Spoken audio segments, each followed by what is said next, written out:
We are the Gujarat Technological University. Since its inception over a decade ago, GTU has been empowering young and curating minds to realize their true potential. Over 4 lakh inspired students are enrolled with one of the premier academic universities in India. With more than 450 affiliated colleges in its fold operating across 5 zones of the state, GTU, the International Innovative University, your place to move forward.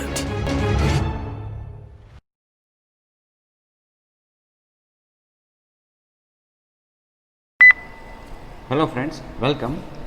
So in this video we are going to discuss unit number 1 chapter 3 and the topic is activity in Android.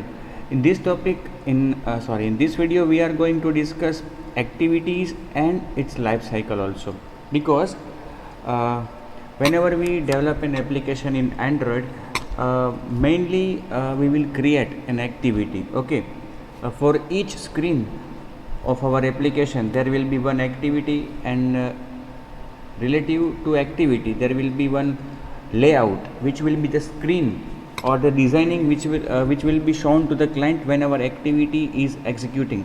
Actually, when our application is executing on the device, okay, there is some activity which is executing. Okay, most of the time it is activity. It can be other thing like service, broadcast receiver.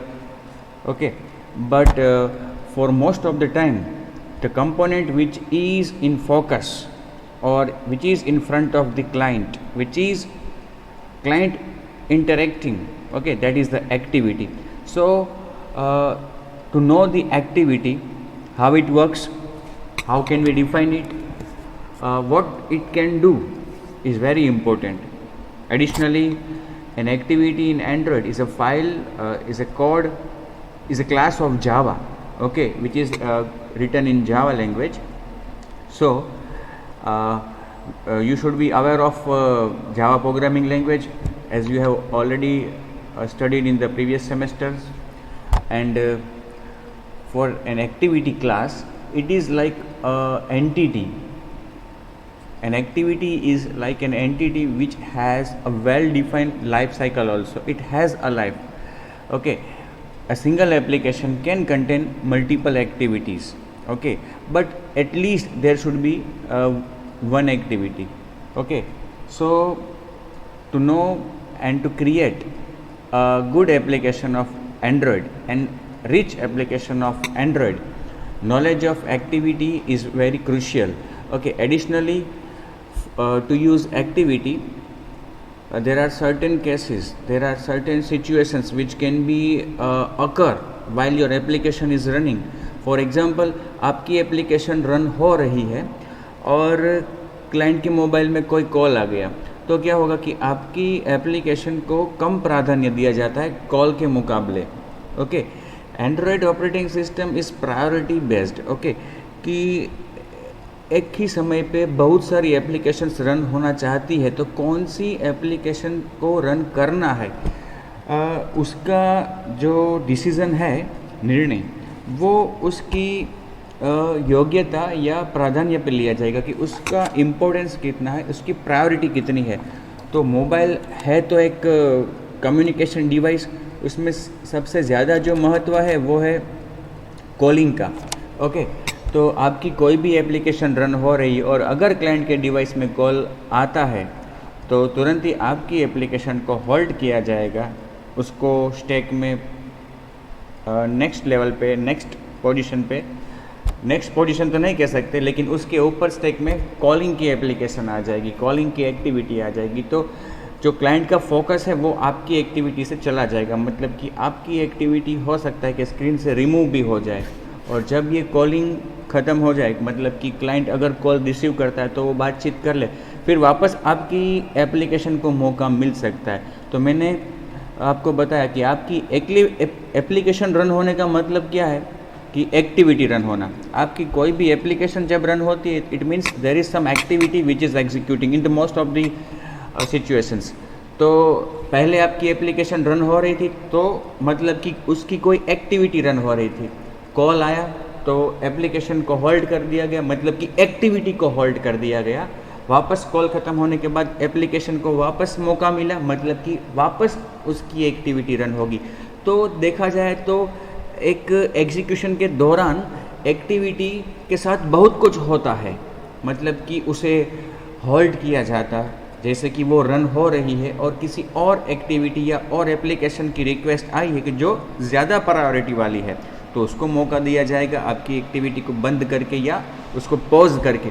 Similarly आपकी activity बहुत लंबे time से run हो रही है और device में कुछ मेमोरी की आवश्यकता खड़ी हुई है, तो उसके कारण आपकी एक्टिविटी को डिस्ट्रॉय भी किया जा सकता है, किल भी किया जा सकता है एंड्रॉयड ऑपरेटिंग सिस्टम के द्वारा।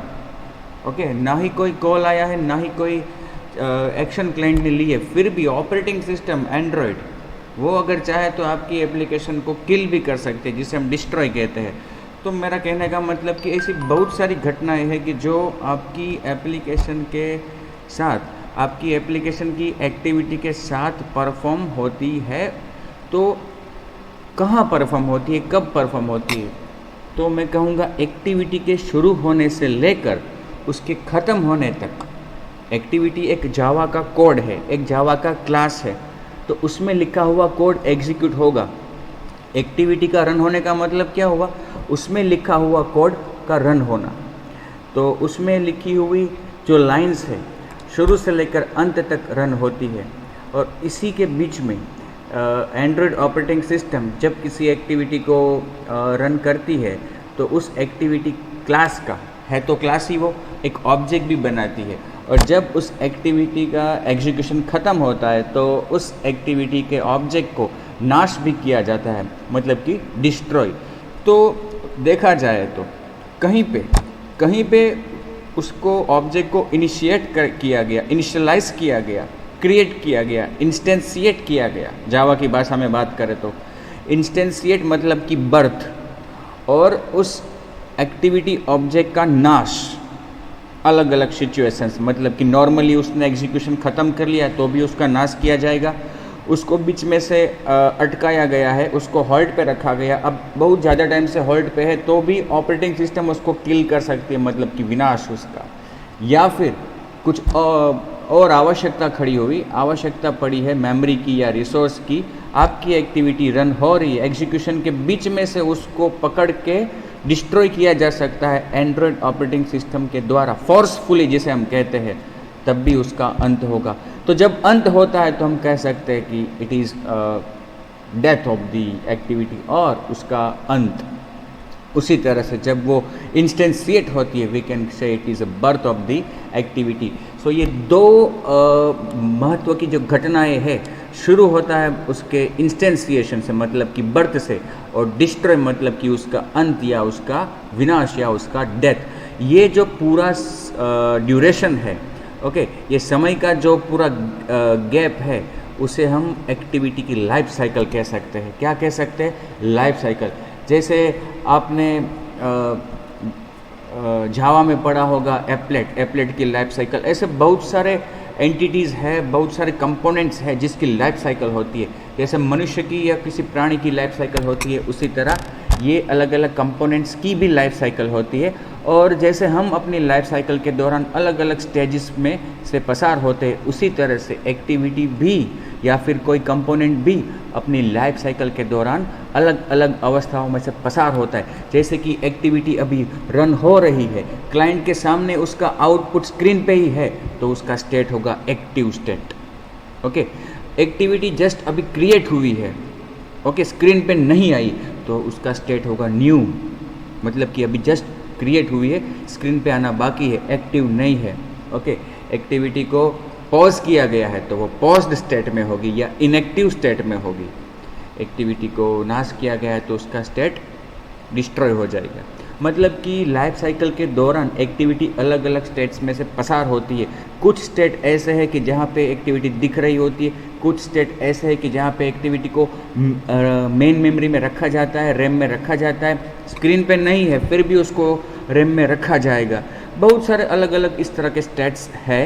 ओके, तो एक अच्छी एप्लीकेशन, मैं वापस आपको बताता हूँ कि एक अच्छी एप्लीकेशन बनाने के लिए एंड्रॉयड की एक्टिविटीज़ का नॉलेज होना अति आवश्यक है। साथ ही इन एक्टिविटीज़ की लाइफ साइकिल का नॉलेज भी इतना ही आवश्यक है।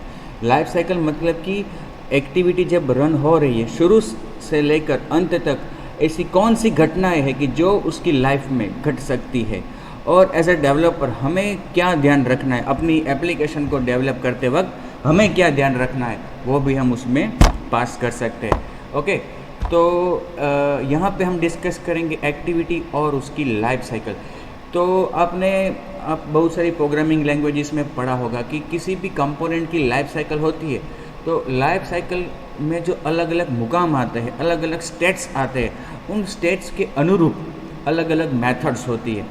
जब भी स्टेट का परिवर्तन होता है, okay, activity for example activity active state में है और वो किसी और स्टेट में जाती है, तो तब जब स्टेट का परिवर्तन होता है तब कोई ना कोई मेथड होती है जो कॉल होती है, जिसे हम इवेंट हैंडलर कहते हैं। इवेंट हैंडलर मतलब कि वो मेथड कि जो इस ट्रांजिशन के दरमियान कॉल होगी। एक्टिव में से जब इनएक्टिव में वो जाती है तो बीच में ये मेथड कॉल होती है। तो किसी भी कंपोनेंट की लाइफ साइकिल को पढ़ने के लिए, लर्न करने के लिए, उसकी लाइफ साइकिल में जो मेथड्स है उनको पढ़ना, उनको लर्न करना, उनको समझना, कब कौन सी मेथड एग्जीक्यूट होती है, कब कौन सी मेथड कॉल होती है, ओके, ये अति आवश्यक है। तो यहाँ पे एक्टिविटी की लाइफ साइकिल को पढ़ने के लिए भी, समझने के लिए भी हम उसकी लाइफ साइकिल की जो अलग अलग मेथड्स है, जिसे हम कॉल बैक भी कहते हैं, क्या कहते हैं, कॉल बैक, उनको समझेंगे।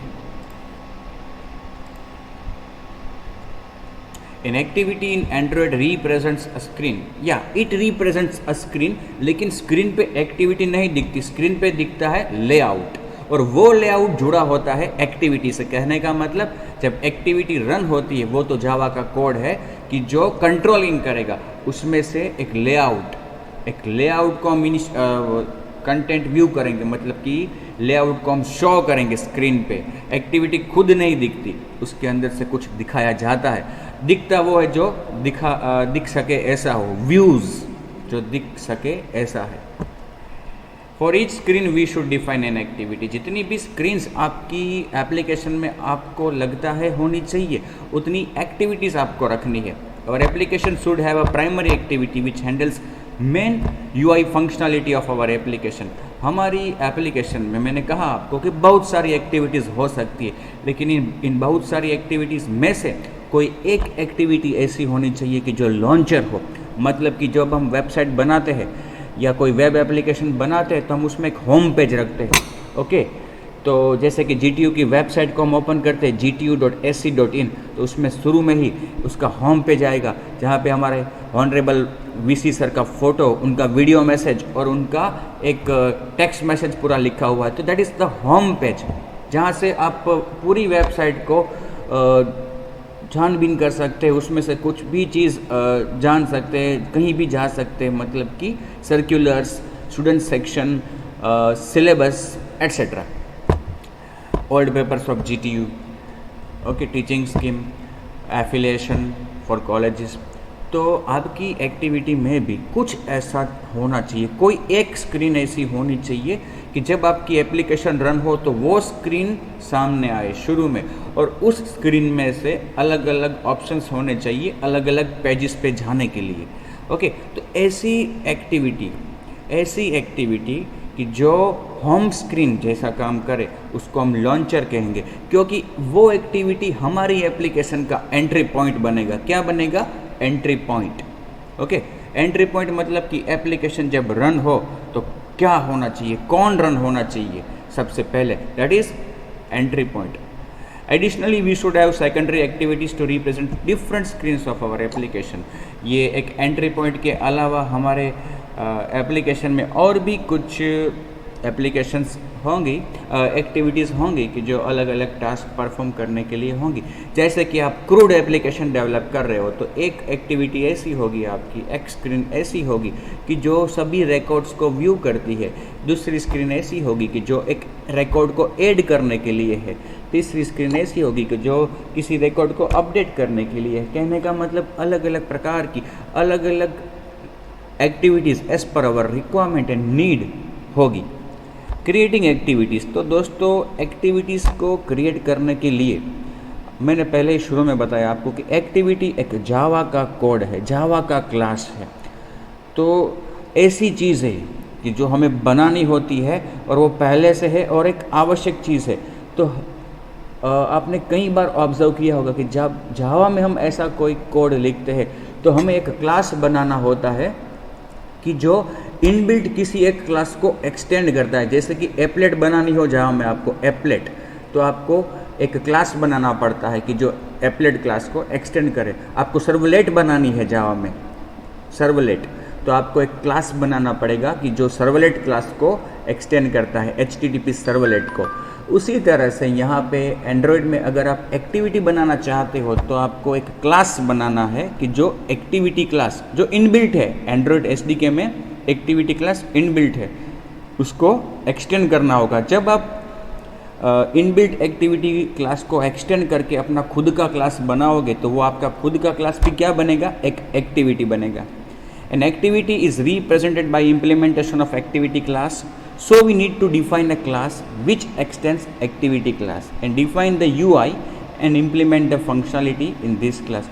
तो आपको भी क्या करना है, आपका खुद का एक क्लास बनाना है कि जो एक्टिविटी का सब क्लास हो, और इस सब क्लास में से कि जो खुद एक्टिविटी बन गया है उसमें से आपको कोई यूज़र इंटरफेस डिस्प्ले करवाना है, और वो यूज़र इंटरफेस भी आपको बनाना है। वो हम आगे पढ़ चुके हैं कि वो यूज़र इंटरफेस आप जावा में भी बना सकते हो और XML में भी बना सकते हो। जो भी है उसको आपको एक्टिविटी में से शो कराना है, क्योंकि ये एक्टिविटी जब रन होगी तो एक्टिविटी का कुछ भी पार्ट दिखने वाला नहीं है स्क्रीन पे। तो एक्टिविटी रन हो रही है, क्लाइंट से कुछ इंटरेक्शन चाहती है, तो वो इंटरेक्शन करने का ज़रिया हम लेआउट के थ्रू, जिसे हम कहते हैं यूज़र इंटरफेस, यूज़र से इंटरफेस, क्लाइंट से इंटरेक्ट करने का जो इंटरफेस है, माध्यम, वो हम बना के उसमें से शो करेंगे। A simple skeleton of an activity is shown on next slide. देखो ये एक सिंपल सा एक्टिविटी का स्केलेटन है। जैसे कि ये एक देखो एक पैकेज, हर बार आपको बताया गया है कि जावा में आप प्रोग्रामिंग करो, it is always a good idea to define a package, to create your own package. तो ये एंड्रॉयड में जब एप्लीकेशन बनाते हैं तो पैकेज तो उसमें बाय डिफ़ॉल्ट बन ही जाता है। कुछ पैकेजेस इंपोर्ट किए हैं, उसके बाद public class my activity x tends activity. तो देखो यहाँ पे हमने ये माई एक्टिविटी क्लास डिफाइन किया कि जो एक्सटेंड करता है एक्टिविटी क्लास को। ये एक्टिविटी क्लास एंड्रॉयड SDK में बिल्ट इन है। ओके, और जब जावा में तो एक सिद्धांत है कि जब आप किसी क्लास को एक्सटेंड करते हो और वो क्लास जो पेरेंट क्लास है, सुपर क्लास, वो अगर एब्स्ट्रैक्ट क्लास है तो आपको उसकी सभी एब्स्ट्रैक्ट मेथड को ओवरराइड करना है। लेकिन अगर वो क्लास एब्स्ट्रैक्ट है तो otherwise it is not compulsory. लेकिन जब हम किसी बिल्ट इन क्लास को एक्सटेंड करते हैं और इस तरह का क्लास की जो कंपोनेंट है तो उसकी बहुत सारी मेथड्स होती है, उसमें से कुछ मेथड्स को हमें ओवरराइड करना चाहिए। जैसे कि आप एप्लेट बनाते हो तो आप एप्लेट में इनिट मेथड को ओवरराइड करते हो, स्टार्ट स्टॉप, ज़्यादातर केस में पेंट मेथड को ओवरराइड करते हो। ओके, तो कुछ ऐसी मेथड्स होती ही है जिसे हम ओवरराइड करते हैं। आप सर्वलेट बनाते हो, HTTP सर्वलेट का इम्प्लीमेंटेशन, तो उसमें आप इनिट मेथड लिखते हो। ओके, फिर डू गेट, डू पोस्ट, इस तरह की मेथड्स। तो यहाँ पे भी एक्टिविटी क्लास जो है बिल्ट इन एंड्रॉयड SDK में, उसकी बहुत सारी मेथड्स है, आप चाहो तो ओवरराइड कर सकते हो, हम उसका भी डिस्कशन करेंगे। एक मेथड उसकी ऐसी है कि जिसको आपको ओवरराइड करना ज़रूरी है और करना चाहिए, क्योंकि अदरवाइज एक्टिविटी का मकसद कुछ नहीं रहेगा। ओके, वो है on create. On create method activity का एंट्री पॉइंट है। एक्टिविटी जब शुरू होती है, उसका एग्जीक्यूशन जब शुरू होता है, सबसे पहले ऑन क्रिएट मेथड कॉल होती है। आपको बता दूं, ये मेथड एक्टिविटी में जितनी भी मेथड्स है वो उसकी लाइफ साइकिल का हिस्सा है। These methods are the important callbacks of activity life cycle, and very initial method, very crucial method, very important method is on create. Okay, तो ये on create इतनी ही आवश्यक मेथड है। Okay, it is the very first method to be executed whenever your activity is started. Okay.